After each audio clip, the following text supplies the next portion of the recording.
juste une petite intro pour vous présenter Williams, un journaliste que j'ai rencontré à Marseille. Donc il va prendre ma place pour les artistes. Et pour les artistes qui veulent toujours des interviews, moi je n'ai plus le temps, vous ne m'avez pas suivi quand j'étais rue d'Aubagne, donc maintenant je passe au niveau supérieur, je n'ai plus le temps de m'occuper de Marseille. Donc je vous présente Williams, si tu veux dire un mot. Oui, je vais dire un mot. Bonjour. Voilà. Donc Williams, je crois que vous avez d'ailleurs déjà rencontré un très grand artiste qui s'appelle Francis Yaoundé, vous avez rendez-vous avec lui tout à l'heure. Immense. D'ailleurs dans son bureau, qui ressemble un peu à celui-là. Il me semble, hein. C'est celui-là d'ailleurs. Voilà, donc rendez-vous ici dans une demi-heure pour interviewer Francis Yaoundé, là, qui est en train toujours avec beaucoup de boulot.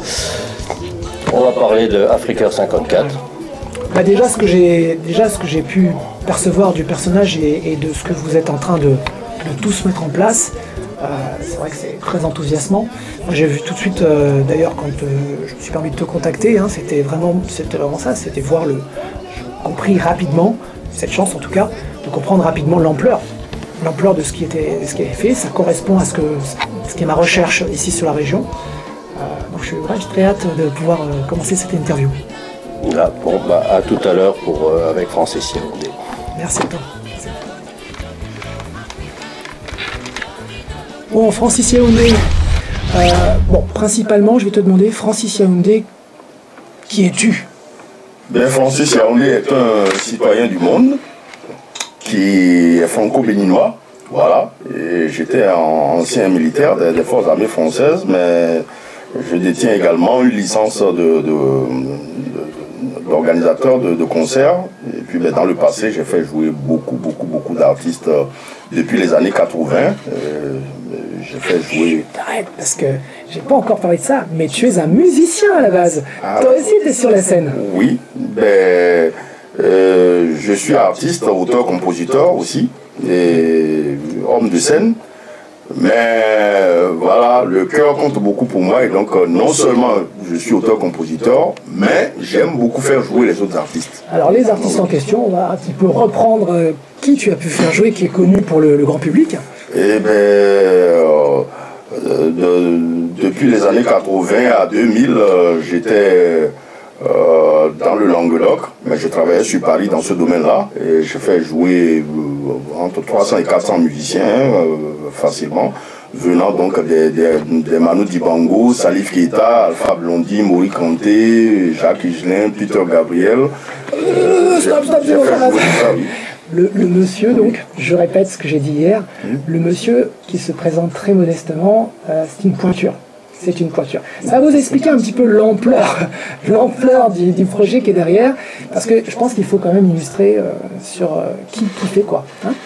Donc, avec beaucoup de personnes autour de toi quand même, hein, tu vas mettre en place un projet pharaonique à la mesure de l'Afrique, Africa 54. Oui. Parle-moi ça.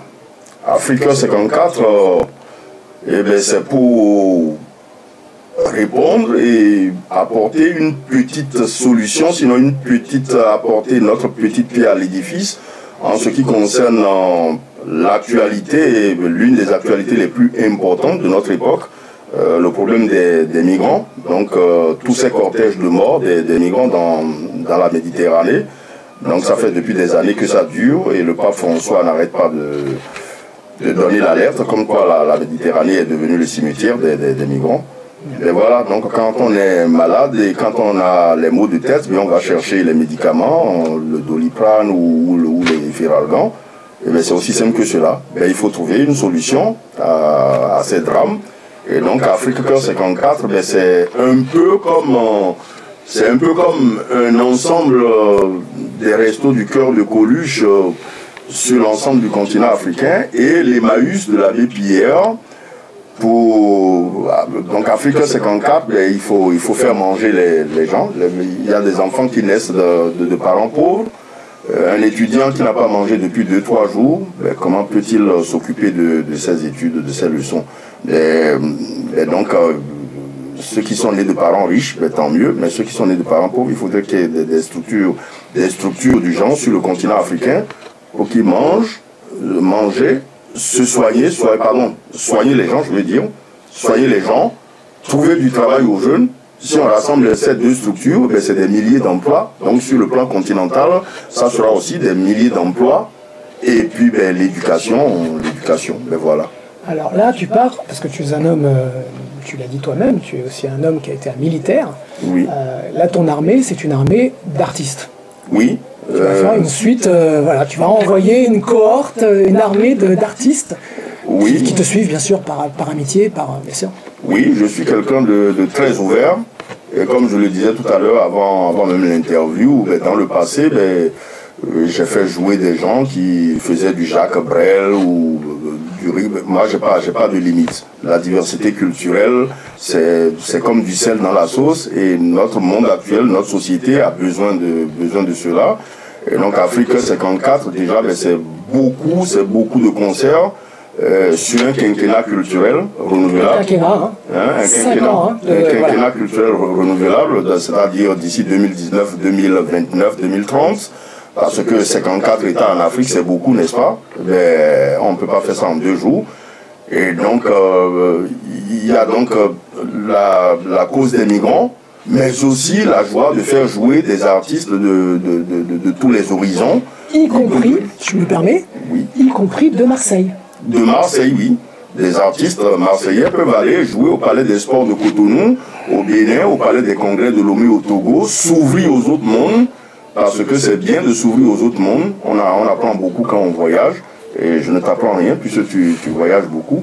Et bien voilà, et d'apporter aussi quelque chose dans notre système en France, voilà, apporter de la joie, de la diversité, parce que les gens travaillent, et ils ont besoin de s'amuser, de vivre.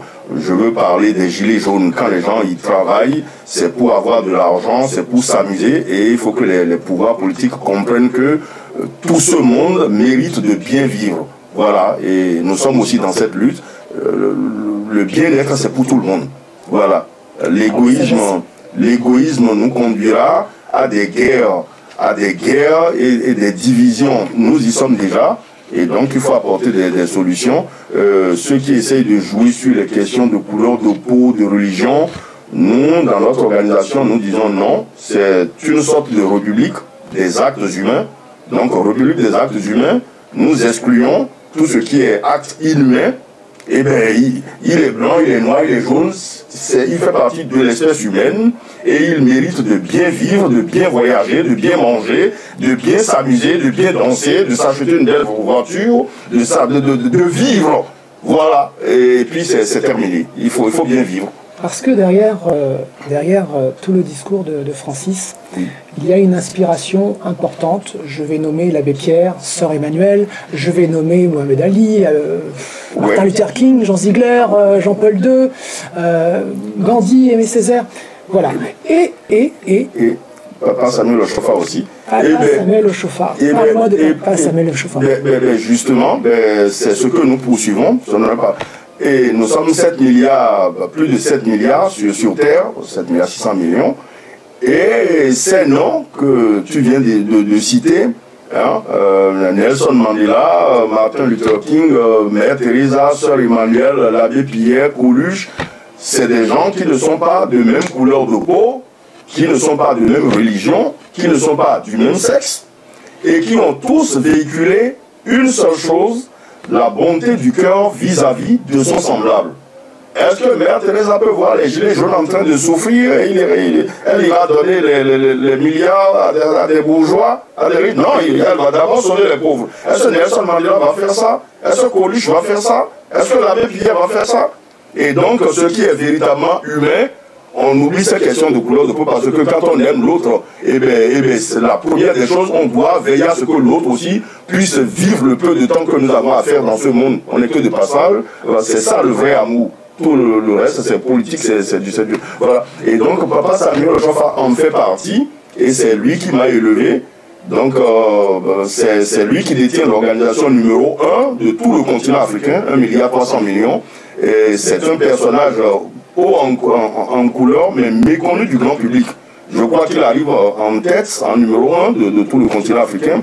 C'est quelqu'un, puisqu'il m'a élevé une partie de mon enfance, je peux parler de ce que j'ai vu en direct. Et bien c'est un monsieur qui prône la bonté, tu n'as pas le droit de détruire l'autre. Tu n'as pas le droit de détruire l'autre. Il y a un Dieu qui existe, mais ce Dieu ne peut pas symboliser le mal. Ce n'est pas possible. L'Éternel Dieu ne peut pas symboliser le mal. Et bien si tu aimes Dieu, et bien tu dois vouloir le bien-être de l'autre. Il a une tête comme toi, il a deux pieds comme toi. Peu importe qu'il soit noir, blanc, jaune de peau, il doit vivre. Il a besoin de la bienveillance que tu vas lui donner, du bonheur au quotidien.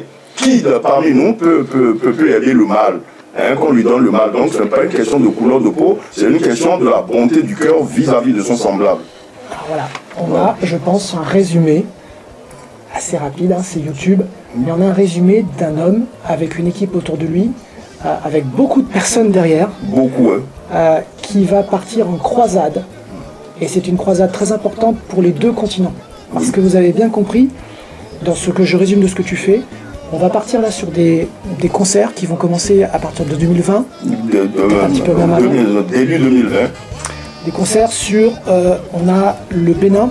Le Bénin, le Togo, le Burkina Faso, la Côte d'Ivoire, le Cameroun, le Sénégal, et après les Antilles, et même des concerts en France aussi, pour promouvoir ces valeurs-là. Alors, donc on a vraiment quelque chose d'énorme. Vraiment, on est à Marseille, mais là c'est une sardine d'espace. Et la porte est ouverte aux artistes ou ceux qui aiment ce que nous disons. La porte est ouverte. J'avais effectué de nombreux voyages dans les pays d'Afrique, au Niger, Bénin, Togo, Burkina Faso, Côte d'Ivoire, avec des amis métropolitains.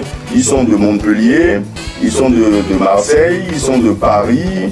Et bien là, j'en viens là. Je suis revenu d'Afrique il y a à peine 5 semaines. Et j'étais avec un jeune ami métropolitain qui est complètement ensoleillé, content de découvrir de nouvelles choses, des choses qu'il n'avait jamais vues auparavant. Et je lui dis, ben, voilà, c'est de ça qu'on a besoin, de vivre de bonnes choses au lieu de continuer à se détruire sur la terre. Donc voilà, je pense que vous avez, j'ai rien d'autre à ajouter. Ceux qui ont des oreilles écoutent, entendent. Et puis ça se passe à Marseille, on a une grande chance, ça se passe à Marseille, c'est un truc énorme. Ceux qui ont ouvert les oreilles, ils ont tout à gagner. Voilà. Merci à vous, merci Francis. Merci beaucoup.